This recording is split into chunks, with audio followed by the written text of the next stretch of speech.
We all know the myths that people talk about at the gym. The smelly ass dude, the dude who's on all the steroids, the lady who's doing the BBL butt lifts on all her workouts.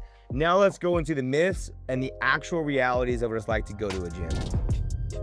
All right, y'all, we've all been bombarded on Instagram by seeing the thousands and thousands of reels of all the cringy shit we see people do at certain gyms. I'm not gonna wink and hit at any big box or commercial facilities we see these videos happening at. But we hear so many things about the myths of what it's like to go to a gym, and in reality, 99% of that shit is just not true. So let's jump into some of the common myths that people always hear about. So myth number one, everyone's watching me when I work out. 99.9% of the time, no one cares what you're doing. Unless you're in the gym, half fucking naked, doing backflips in the middle of the gym, no one cares what you're doing. So when you come into the gym and say, I'm a beginner, oh my God, how do I know if I'm doing things wrong? Look, at a private facility like ours, someone may come up to you and help you because we have nice members and a good community here. But most of the time, whether you're at a commercial gym or a private gym or wherever you're at, most people are not watching what you're doing. People come to the gym to better themselves, to be in their own zone. They don't care what you're doing. Already get that out of your brain. People are not watching when you work out. And by the way, if you're looking and making eye contact with people, that's because you're looking at them, and naturally you're going to make eye contact with people.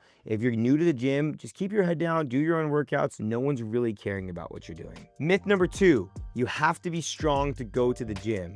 The reality of the situation is, guys, 99% of us are not really strong people naturally. There's freak athletes out there that are strong as hell, but most of us, including myself, are not those people. So when you go to a gym, do not be intimidated by the fact that the person next to you is doing more weight than you, or the person next to you is doing less weight than you. We're all trying to better ourselves in some way, shape, or form. So the reality of the situation is, guys, is that not all of us are strong. Most of the time, we're going to be regular, human beings who don't have no crazy athletic abilities. So when you go to the gym, don't think that you have to be strong and you have to know what you're doing when you're first in the gym. Just get into the gym, start at something that is working for you, and just keep working at that day after day after day, and that consistently will build up momentum for you.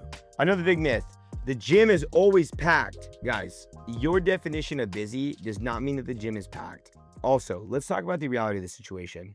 If you're going to a gym where it's dead all the time, especially in the afternoon hours, that's usually not a good sign. Usually gyms that are really busy are either busy, one, because they are a good gym, or two, because everyone in your local area is trying to better themselves. So most of the time, guys, you're gonna go to a gym that is decently busy. Now, of course, there are gyms that are $10 or $20 that are gonna be excruciatingly packed. Luckily for us, we're a private facility. It's not really that bad at our facility.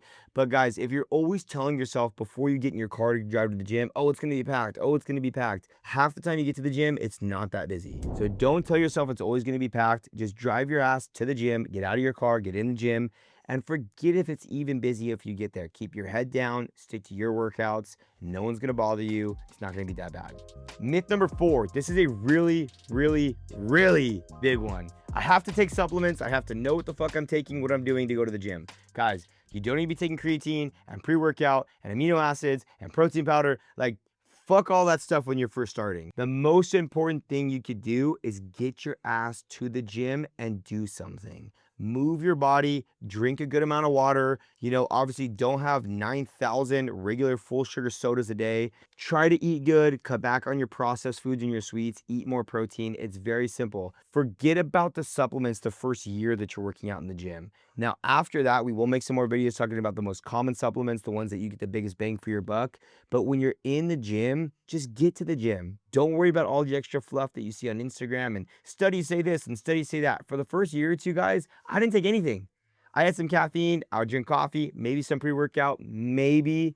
But even then, guys, you forget about all the other supplements. Just get your ass to the gym. Gym myth number five, and I cannot tell you how many times I heard this from males and females. The biggest guy in the gym is not the meanest person. I want you guys to know this. If you're in the gym for years of your life and you see someone you get to the gym, whether it's a male or a female, and you're like, dude, that person's fucking huge, or they're shredded, or whatever it is, they look really good. Oh my God, they're so intimidating, I don't want to talk to them. Usually the biggest guy in the gym is the nicest person in the gym. Reason being is they've seen people come and go a lot, but they've stayed consistent.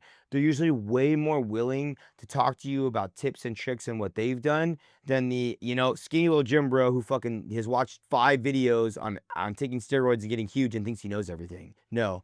Usually the biggest guy in the gym are someone who can give you good, reasonable information because he got big for a reason or she got big for a reason. because they know what they're doing. So don't be intimidated by the big people in the gym. That's the gym that you want to be around, because those people are going to be the most knowledgeable. They're probably going to help you the most. Cool. So those are some of the top 5 myths that you see at the gym. If there's any other myths or things that you hear or you see that you found, leave us a comment below and let us know some of the gym myths that you've heard about. We'll break those down in another video and talk a little bit about those. But I appreciate you guys. Give us a like, comment, subscribe if you do enjoy the content that we're making here, and we'll see you next video.